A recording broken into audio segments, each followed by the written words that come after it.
നമസ്കാരം. മലയാളി വാർത്തയിലേക്ക് സ്വാഗതം. മുകേഷിന്റെ കാര്യത്തിൽ പിണറായി വിജയനെ മാറ്റി നിർത്തിക്കൊണ്ട് കടുത്ത തീരുമാനങ്ങൾ എടുക്കാൻ മുന്നിട്ടിറങ്ങിയത് പാർട്ടിയാണ്. എം.വി. ഗോവിന്ദൻ കട്ടായം പറഞ്ഞു മുകേഷിനെ ഇനി വെച്ചു പൊറുപ്പിക്കാൻ കഴിയില്ല എന്ന നിലപാടെടുത്തതും എം.വി. ഗോവിന്ദന്റെ നേതൃത്വത്തിലുള്ള ഒരു സംഘമാണ്.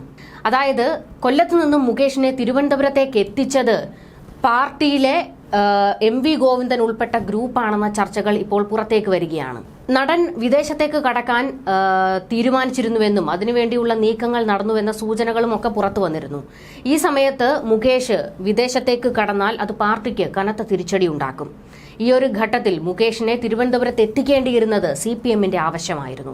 അതുതന്നെയാണ് നടന്നിരിക്കുന്നതും. കൊല്ലത്തെ വീട് പൂട്ടി മുകേഷ് തിരുവനന്തപുരത്തെ വീട്ടിലാണ് ഇപ്പോഴുള്ളതെന്ന വിവരങ്ങളൊക്കെ പുറത്തു വന്നിരുന്നു. പുറത്ത് പോലീസിന്റെ കാവലും കാര്യങ്ങളും ഒക്കെ ഉണ്ട് എന്നുള്ള വിവരങ്ങളും അതിന്റെ ദൃശ്യങ്ങളും ഒക്കെ പുറത്തായിരുന്നു. അതായത് പിണറായി വിജയൻ അവസാന നിമിഷം വരെയും മുകേഷിനെ സംരക്ഷിക്കുന്ന നിലപാടാണ് സ്വീകരിച്ചത്. എന്നാൽ അതെല്ലാം പൊളിച്ചെഴുതി പിണറായി വിജയനെ എതിർത്തുകൊണ്ട് എം.വി. ഗോവിന്ദൻ ശക്തമായി നിൽക്കുകയാണ് എന്നുള്ള വിവരങ്ങളാണ് പുറത്തേക്ക് വരുന്നത്. ഒരു തരത്തിലും മുകേഷിനെ സംരക്ഷിക്കാൻ പാർട്ടി ഇനി തയ്യാറാകരുത്. സർക്കാർ ഇതിന് മുകേഷിനെ സംരക്ഷിച്ച് രംഗത്തേക്ക് വന്നാലും പാർട്ടി അതിന് മുഖവിലക്കെടുക്കുക പോലും ചെയ്യില്ല എന്ന നിലപാട് എം.വി. ഗോവിന്ദൻ സ്വീകരിച്ചു. ഇത് മാത്രമല്ല, മുകേഷിന്റെ വീടിന് കാവൽ പോലീസ് മാത്രമല്ല, CPM-ന്റെ പലരും ഈ വീട് വളഞ്ഞിട്ടുണ്ട് എന്നുള്ള വിവരങ്ങളും ഒക്കെ ചർച്ചയായിട്ടുണ്ട്. അതായത് വലിയൊരു ആരോപണമാണ് മുകേഷിനെതിരെ നിൽക്കുന്നത്. അതായത് സ്ത്രീ പീഡനവുമായി ബന്ധപ്പെട്ട കാര്യങ്ങളാണ്. ഇത് മാത്രമല്ല, മരട് പോലീസ് മുകേഷിനെതിരെ കേസെടുക്കുകയും ചെയ്തിരുന്നു. ഇങ്ങനെ ഒരു അവസ്ഥയിൽ മുകേഷ് വിദേശത്തേക്ക് എന്തെങ്കിലും ഒരു കാരണം കണ്ടെത്തി വിദേശത്തേക്ക് കടക്കാൻ ശ്രമിച്ചാൽ പോലും അത് CPM-നാണ് വലിയ രീതിയിൽ തിരിച്ചടി ഉണ്ടാക്കുക. കാരണം തെരഞ്ഞെടുപ്പുകൾ വരാനിരിക്കുകയാണ്. ഈ ഒരു അവസ്ഥയിൽ മുകേഷിനെ സംരക്ഷിച്ചു എന്നുള്ള ഒരവസ്ഥ ഉണ്ടാകരുത്. അത്തരത്തിലൊരു ചർച്ച ഉണ്ടാകരുത്. ജനങ്ങൾക്കിടയിൽ അങ്ങനെ ഒരു ചർച്ചയിലേക്ക് കാര്യങ്ങൾ എത്തരുത്. അതുകൊണ്ട് തന്നെ മുകേഷ് CPM-ന്റെ സർവൈലൻസിലാണ് ഇപ്പോഴുള്ളത്. പാർട്ടി ഉടുമ്പ് പോലെ പിടിച്ചിരിക്കുകയാണ് മുകേഷിനെ. അതുകൊണ്ട് തന്നെ തലേ ഊരിപ്പോകാൻ ഇനി എളുപ്പമല്ല എന്നുള്ള കാര്യങ്ങൾ ഏതാണ്ട് ഉറപ്പായി കഴിഞ്ഞിരിക്കുന്നു. ലോക്സഭാ തെരഞ്ഞെടുപ്പിന് ശേഷം ഉണ്ടായ തോൽവിയിൽ പിണറായി വിജയന് നേരെയും കുടുംബത്തിന് നേരെയും വലിയ രീതിയിലുള്ള വിമർശനങ്ങളൊക്കെ വന്നു കഴിഞ്ഞിട്ടുണ്ട്. ആ ഒരവസ്ഥയിൽ ഇനിയും മുകേഷിനെ സംരക്ഷിച്ച് പിണറായി വിജയൻ ഇരട്ടത്താപ്പ് കാണിച്ചാൽ അത് കൂടുതൽ വഷളാകുമെന്നും തന്റെ രാഷ്ട്രീയ നിലനിൽപ്പിനെ ബാധിക്കുമെന്നുള്ള കാര്യവും പിണറായിക്ക് അറിയാം. കാരണം പാർട്ടിയിൽ നിന്ന് വലിയ രീതിയിൽ പിണറായി വിജയനെ പേരെടുത്തു പറഞ്ഞുകൊണ്ടും പിണറായി വിജയന്റെ കുടുംബത്തിൽ ഉള്ളവരുടെ അഴിമതികളും ഒക്കെ എടുത്തു പറഞ്ഞുകൊണ്ട് തന്നെയാണ് കഴിഞ്ഞ യോഗങ്ങളൊക്കെ കടന്നു പോയിട്ടുള്ളത് CPM-ന്റെ.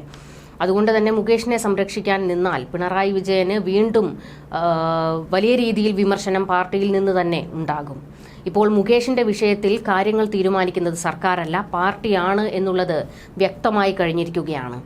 ഒരു തരത്തിലും മുകേഷിന് എവിടേക്കും രക്ഷപ്പെടാൻ കഴിയില്ല. അങ്ങനെ വിദേശത്തേക്ക് വല്ലതും കടക്കാൻ ഒരു നീക്കമുണ്ടെങ്കിൽ തന്നെ രാജിവെച്ചിട്ട് എങ്ങോട്ട് വേണേ പോയിക്കോളൂ എന്നുള്ള നിലപാടിൽ CPM എത്തിയിരിക്കുകയാണ് എന്നുള്ളത് എടുത്തു പറയേണ്ട ഒരു വസ്തുതയാണ്. ഇപ്പോൾ അതുമാത്രമല്ല, മുകേഷിനെ കുടുക്കി വീണ്ടും വലിയ വലിയ പ്രതിസന്ധികൾ ഉയരുകയാണ്. മുകേഷിനെ വെല്ലുവിളിച്ച് പരാതിക്കാരി ഇപ്പോൾ രംഗത്ത് വന്നിട്ടുണ്ട്. താൻ ബ്ലാക്ക്മെയിൽ ചെയ്തുവെങ്കിൽ തെളിവ് പുറത്തുവിടാനാണ് പരാതിക്കാരി വെല്ലുവിളിച്ചിരിക്കുന്നത്.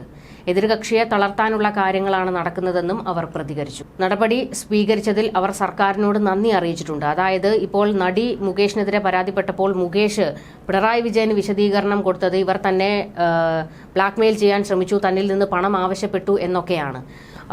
മാധ്യമങ്ങൾക്ക് മുന്നിലും മുകേഷ് ഇത് തന്നെയാണ് ആവർത്തിച്ചത്. എന്നാൽ മുകേഷിനെ ഇത്തരത്തിലൊരു പ്രസ്താവന മുകേഷ് നടത്തിയതിന് തൊട്ടു പിന്നാലെയാണ് നടി രംഗത്ത് വന്ന് താൻ അങ്ങനെ ബ്ലാക്ക്മെയിൽ ചെയ്തിട്ടുണ്ടെങ്കിൽ അതിന്റെ തെളിവുകൾ പുറത്തുവിട്ടോളൂ എന്ന് മുകേഷിനെ വെല്ലുവിളിച്ചിരിക്കുന്നത്. മുകേഷിൽ നിന്നും ഇതുപോലെ ദുരന്തം അനുഭവിച്ച ഒരുപാട് പേരുണ്ട്. അവർക്ക് നീതി കിട്ടുമെന്ന ധൈര്യമാണ് സർക്കാരിന് നൽകാൻ കഴിയേണ്ടതെന്ന് ഈ പരാതിക്കാരി ഇപ്പോൾ പറഞ്ഞിട്ടുണ്ട്. സിനിമാ മേഖലയെക്കുറിച്ച് അവബോധം സർക്കാരിനോ സാധാരണക്കാർക്കോ ഇതുവരെ ഉണ്ടായിരുന്നില്ല. സെലിബ്രിറ്റികൾക്ക് അത്രമാത്രം പരിഗണനയാണ് അവർ നൽകിയിരുന്നത്. ഇപ്പോഴാണ് വളരെ മോശപ്പെട്ട അനുഭവമാണ് നടിമാർക്കെതിരെ ഉണ്ടായതെന്ന് അറിയുന്നത്. അതിന്റെ ഭാഗമായാണ് പ്രത്യേക അന്വേഷണ സംഘം രൂപീകരിക്കുന്നതെന്നും നടി പറഞ്ഞു. ഉപ്പ് തിന്നവർ വെള്ളം കുടിക്കട്ടെയെന്നും മുകേഷ് MLA സ്ഥാനത്തിരിക്കാൻ അർഹനല്ല എന്നും മനസ്സ് വിങ്ങിയാണ് ജീവിച്ചതെന്നും ഇവർ പറഞ്ഞിട്ടുണ്ട്. നടപടി വേഗത്തിലായതിൽ ആശ്വാസമുണ്ടെന്നും ഇങ്ങനെ മുഖം മൂടി അണിഞ്ഞ ഒരാളെയല്ല സമൂഹത്തിന് വേണ്ടത്, സത്യസന്ധരായവരെയാണ് വേണ്ടത്. സ്ത്രീകൾക്ക് ബഹുമാനം കൊടുക്കുന്നവരാണ് ജനപ്രതിനിധികളാകേണ്ടത്. ജനങ്ങളുമായി സഹകരിക്കുന്നവരാണ് വേണ്ടത്. മോശക്കാരിയാക്കി ചിത്രീകരിക്കുന്നത് തന്നെ തളർത്താനാണ്. ഇതിലൊന്നും അടിപതറുകയില്ല എന്നും നടി ഇപ്പോൾ പറഞ്ഞിട്ടുണ്ട്. എന്തായാലും മുകേഷിന് രക്ഷപ്പെടാൻ മുകേഷ് ഒരു പഴുതിട്ട് നോക്കിയതാണ്. ആ പഴുതും അടച്ച് നടി ഇപ്പോൾ ശക്തമായി തന്നെ പ്രതികരിക്കുന്നു. ന്യൂസ് ഡെസ്ക് മലയാളി വാർത്ത.